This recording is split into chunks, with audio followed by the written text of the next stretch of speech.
Сәлеметсіңдер ме балалар? Ана тіл сабағы 40-шы сабақ. Бүгінгі тақырыбымыз мәтін. Бірінші жаттығуға назар аударайық. Бірінші жаттығу оқы, мәтін бөліктерін орнына қой. Оқығанның көзі ашық.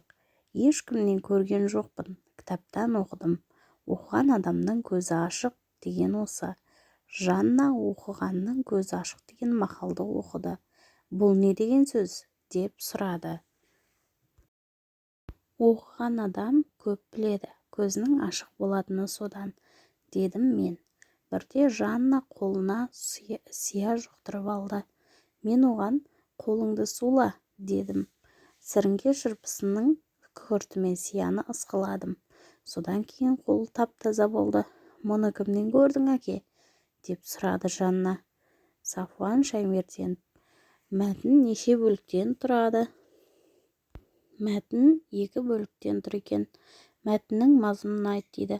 Балалар, мәтіннің мазмұнын нені түсінгендеріңді өздерің айтыңдар.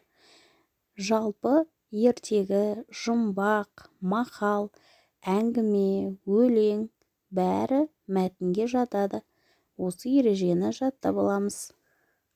Екінші жаттығу көркем жаз. Өнер, білім бәрі де оқу менен табылған. Дәптерімізге көркем жазып аламыз. Үшінші жаттығу тиісті әріптерді қойып, дөңгелек ішінде жасырын сөзді тап.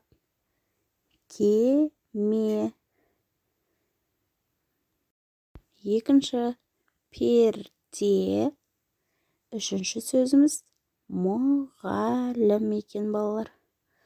Жақсы балалар, сау болыңдар. Каналға жазылуды ұмытпаңдар.